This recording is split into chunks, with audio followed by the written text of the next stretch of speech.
Bem-vindos à Chaverna, meu nome é Sofia e esse é o Chá com Spoilers de Kindred, da Octavia Butler. Isso mesmo, chá com spoilers. Com spoilers, então se você tá ouvindo isso à distância, se por algum motivo esse vídeo entrou sem querer enquanto você faz outra coisa, eu vou dar uma enroladinha, mas corre pra desligar o vídeo. Tem em algum lugar por aqui deve ter uma contagem regressiva. Quando a contagem regressiva chegar a 0, teremos spoilers. Mas, se você quiser ficar aqui mais um pouco com a gente, enquanto não chegar a 0 a contagem regressiva, eu vou falar um pouco sobre os livros da Octavia Butler que ainda não foram traduzidos para o Brasil. Quando eu soube da existência da Octavia Butler, eu fiquei muito intrigada por ela ser considerada lá fora a grande dama da ficção científica e a gente aqui só ter traduzido o Kindred, e a gente só traduziu o ano passado, né, 2017, a Morro Branco traduziu. Obrigada, Morro Branco. Nós não tínhamos nada. Lembrando que Kindred foi escrita há quase 40 anos atrás. E aí eu fui pesquisar o que mais a Octavia Butler escreveu. E cara, me deu muita vontade de ler todos os livros dela. Eu espero que traduzam mais. Enfim, eu vou fazer um resuminho pra vocês, que sabe sim eu consigo mais pessoas pra me ajudarem na campanha Mais Livros da Octavia Butler, que ia ser incrível. A Octavia, além de muitos contos, ela publicou 3 séries e 2 livros individuais. Um desses livros é o Kindred, né, que não pertence a série nenhuma, e o Fledglings, que foi o último livro que ela escreveu, eu vou falar sobre ele um pouquinho. Todos os livros dela tratam de questões de gênero e raça e poder, e a questão da tendência à hierarquia na espécie humana. Então foram 3 séries, né?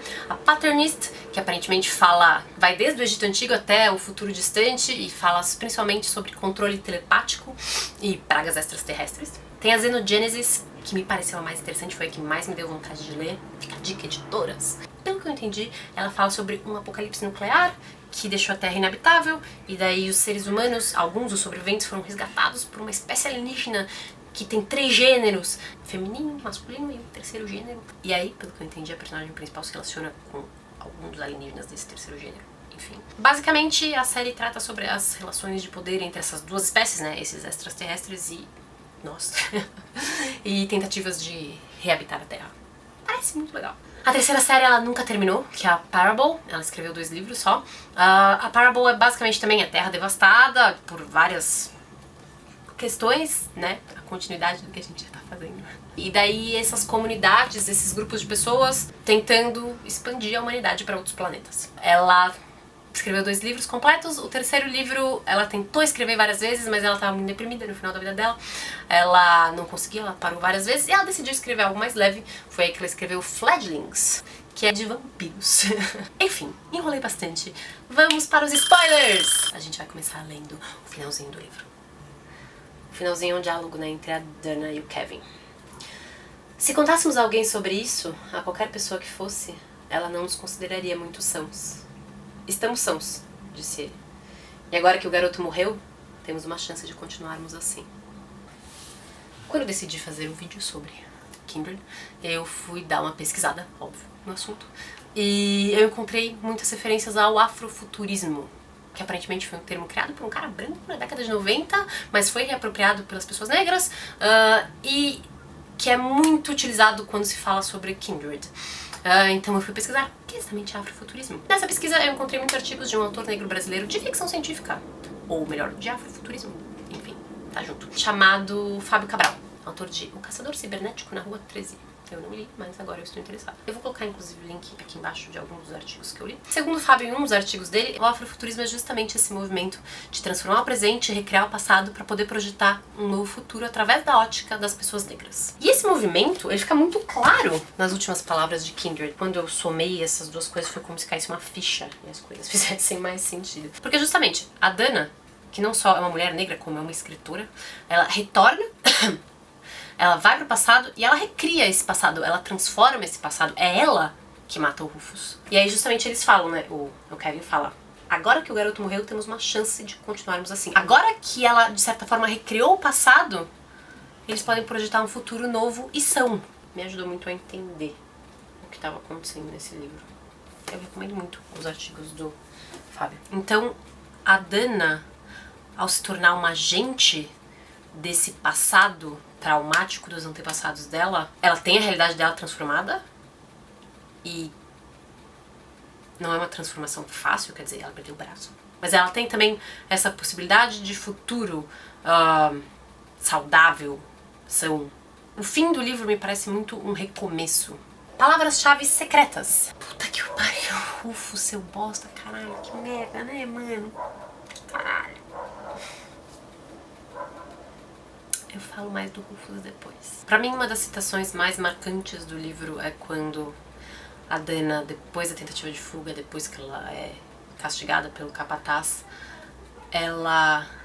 quando ela fala: "Você tá vendo como as pessoas são escravizadas com facilidade?" Maluco. Isso é muito pesado. Kindred foi meio que uma resposta da Octavia Butler a um colega dela, acho que na faculdade, colega do movimento Black Power. Ela viu ele falando e criticando os negros do passado por serem muito subservientes em relação às pessoas brancas. E Kindred é meio que uma resposta tipo: queria ver se fosse você lá, cara, foda, né, mano?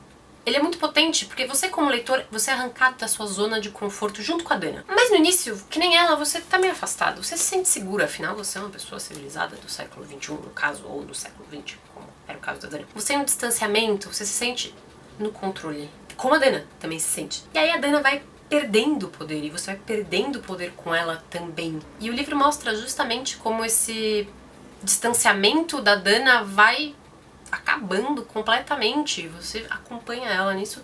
É muito frustrante. Muito frustrante. Mas ao mesmo tempo, você vai vendo todos esses outros escravos, que ela também vai se aproximando mais deles, né, ao longo do livro. E você vai vendo as muitas formas de resistência dessas pessoas. Enfim, todas essas pessoas existiam nessa condição absurda e conseguiam manter um mínimo de sanidade. Elas conseguiam resistir de muitas maneiras. E isso, enfim, o que de certa forma lembra muito o genocídio do povo negro no Brasil. A gente tem uma política que apaga sistematicamente pessoas negras e elas continuam aí firmes e fortes. Elas existem, elas sobrevivem. E é por isso que eu acho a citação tão forte. Você tá vendo como as pessoas são escravizadas com facilidade? Ela tinha convicção no início que ela conseguiria fugir, né? Ela tinha convicção de que ela sabia mais ou menos onde ela tava, ela tinha informações privilegiadas, históricas e geográficas. Ela acreditava que ela conseguiria se livrar daquela situação. E quando ela é pega na tentativa de fugir, ela pensa: cara, não, se pá, não vou tentar de novo, não. Eu não sei se eu quero passar por isso de novo. É foda. Esse livro é uma grande lição de empatia, me parece. Agora vamos retomar o gráfico de riscos.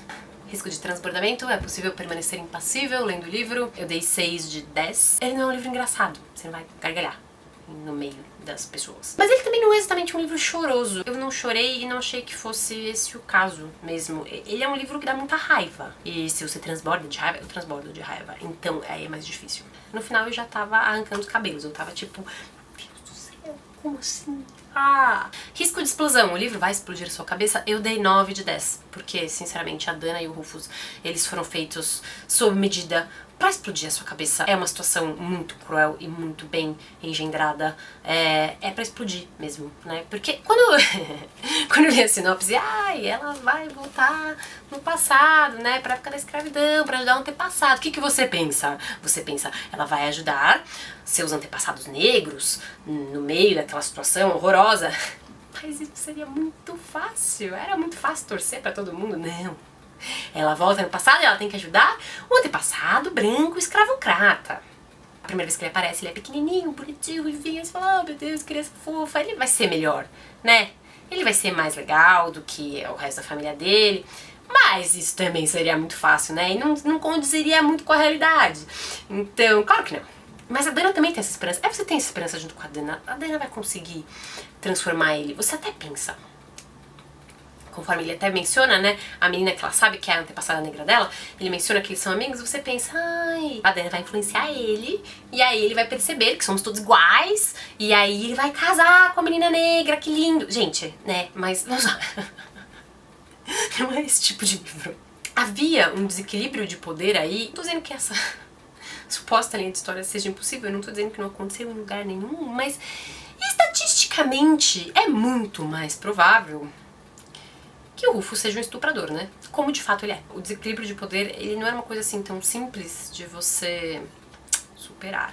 Então, é óbvio que esse livro vai explodir sua cabeça. Gente, ela volta no passado várias vezes pra ajudar o antepassado, que aos poucos ela descobre que é um escravocrata, estuprador, maldito, ingrato, com pouco caráter, difícil pra caramba, né? Mano, foda. E ele é American Pie. Um pouquinho. Mas, gente, esse pouquinho não é suficiente, entendeu? Um pouquinho melhor do que muito, muito, muito ruim não é bom. Risco de extravio. Você vai querer ir para este universo do livro, fazer as malas e... Eu dei 7 de 10. Óbvio que não, porque é um lindo lugar para o qual se voltar. Não, mas porque... embora você não vá querer ficar revivendo este espaço e tempo retratado, ao mesmo tempo, este espaço e tempo existiu. E a Octavia Butler reconstrói ele de uma maneira que você não vai esquecer. Você não vai conseguir mais ignorar este pedaço do passado. Ela traz ele à vida e de uma maneira muito diferente da que você vê nos livros e nos filmes de história. Enfim. Risco amigo imaginário. Você vai ficar obcecado por alguns personagens? Eu dei 6 de 10 e foi muito mais por causa do Rufus do que da Dana. Segura. Primeiro, os dois têm uma construção genial. A Dana, eu gosto muito dela, mas eu sinto que eu sei muito pouco sobre ela. Eu sei que ela é uma escritora, eu sei que ela ralou pra ser uma escritora, eu sei que ela é casada com um cara branco, eu sei que a família dela ficou um pouco decepcionada porque ela se casou com um cara branco. Eu sei que agora ela é uma escritora de mais sucesso, embora ela tenha ralado muito. E aí eu sei que ela tem uma capacidade de sobrevivência absurda, ela é muito prática, ela sobrevive. Então tá, eu sei bastante coisa sobre a Dana, mas ainda assim eu sinto que eu não sei. Eu ficou comigo principalmente a situação absurda em que ela estava e essa garra de sobrevivência. E também ficou muito pra mim esse conjunto de personagens resistindo. Agora vamos lembrar que eu sou uma mulher branca.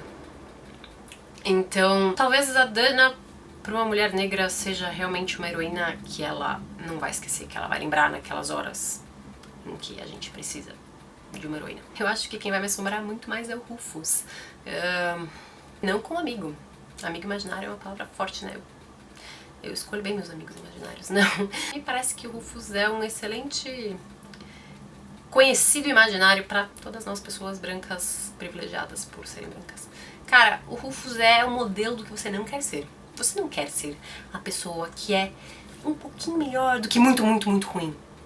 Risco fandom. Você vai terminar o livro e precisar de mais, você vai entrar num vórtice de fanfics, fanarts, etc.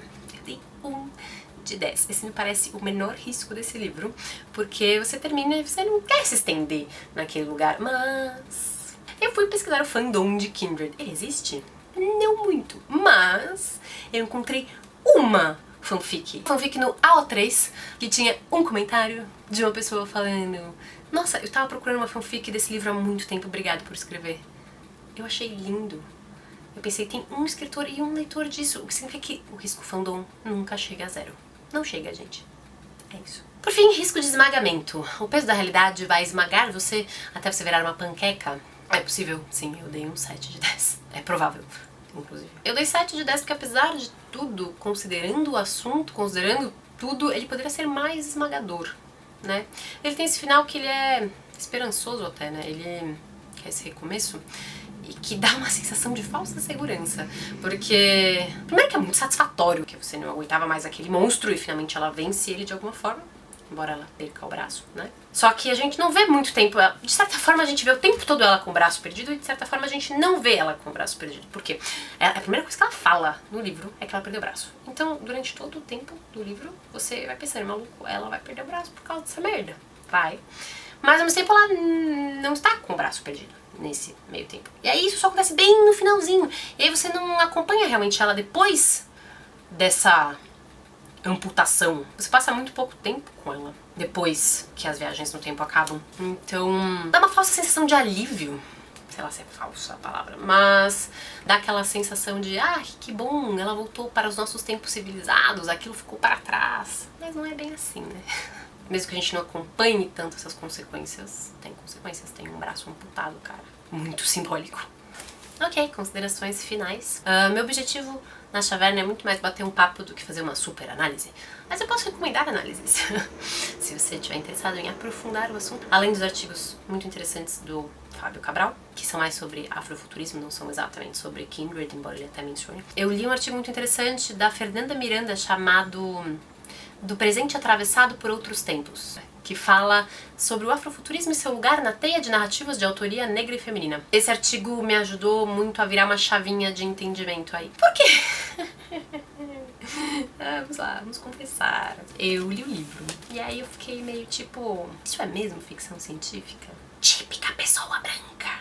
A mulher é considerada a grande dama da ficção científica. Aí eu pego o livro dela e falo, não sei se é ficção científica não, quem sou eu? Pois é. Mas sim, minha defesa. Mais ou menos minha defesa. Não é muito minha defesa. A própria Octavia Butler, ela não gostava muito dessas... Não é que ela não gostava dessa classificação, não era a intenção dela, não é que ela queria ser a grande dama da ficção científica. Ela escrevia sobre pessoas com poderes, sobre pessoas extraordinárias, e por acaso, ela fala, né, que por acaso era a ficção científica que fazia isso. Enfim, ela também questionava um pouco essa definição. E essas gavetinhas, elas são todas uma merda, né? É difícil a gente ficar tentando organizar, mas é meio artificial. Mas, gente, é ficção científica assim, tá? Por que rolou o meu estranhamento? Porque fica voltando no tempo, beleza, isso é muito ficção científica. Mas não fala mais nada sobre isso, gente. Não especula, não explica porque aconteceu, só acontece. Eu falei, meu Deus do céu, mas por que ela tá voltando no tempo? Aí... eu fui ler mais a respeito, encontrei essa palavra afrofuturismo. Se eu tivesse encontrado antes a definição do Fábio Cabral, eu teria entendido melhor. Inclusive porque o afrofuturismo, ele é uma mistura, né, de ficção científica, fantástica e histórica também, claro. Eu pensei, e foi isso que me pareceu no primeiro momento, falei, esse livro é muito, beleza, tem muito de ficção histórica e um pouquinho de ficção científica. Mas aí, tem uma frase maravilhosa no artigo da Fernanda: para aquela realidade, Dana é um ser alienígena. E eu sei, não precisa necessariamente ter alienígena pra ser ficção científica, mas aí eu entendi. Daqui a 2 semanas a gente vai recomendar A Mão Esquerda da Escuridão, da Ursula K. Le Guin, mas, fazendo uma comparação, a Dana da década de 70, voltando um século e meio no passado, ela tá mais solitária do que o Gan Liai em outro planeta cercado por extraterrestres. Em 1815, uma mulher como a Dana, que é uma mulher livre e realizada e independente e que é uma escritora, ela é absurda. O mundo ao redor dela não compreende a existência dela. Então, a existência dela ali é muito solitária. E cara, as ramificações, as consequências disso, isso é ficção especulativa das mais poderosas, sem sombra de dúvida. Fica meu pedido de desculpa pelo questionamento. Voltar um século e meio no tempo, que ela está mais solitária do que ela estaria em outro planeta, cercada de alienígenas. Eu gostei muito do livro. Eu achei ele é difícil, mas eu fiquei muito feliz que eu pude lê-lo e pude ler em português. Eu realmente fico na torcida para que outros livros dela sejam traduzidos. Eu achei um livro muito poderoso. Nossa, me deu uma vontade louca de ler os outros livros dela. E tem uns com alienígenas, eu quero muito ler os alienígenas dela! Desculpa, a obsessão por alienígenas. Queria deixar registrado que meu personagem favorito do livro é a Dana, não o Rufus. Eu falei muito do Rufus. Enfim, o personagem secundário favorito é a Carrie. Maluco, essa escrava, sem voz, subestimada, mas na real ela tá se comunicando mesmo assim, ela tá resistindo mesmo assim. Eu achei um personagem muito marcante. É isso, gente. Eu adoraria saber a opinião de vocês sobre esse livro. Se vocês tiverem um gráfico de riscos muito diferente do meu, por favor, compartilhem. Também queria saber qual dessas séries que eu comentei lá no início vocês gostariam mais de ver traduzidas. A minha, acho que eu falei, é Xenogenesis, mas eu gostaria de ler todas elas. Quem quiser se inscrever no canal, eu vou ficar muito feliz.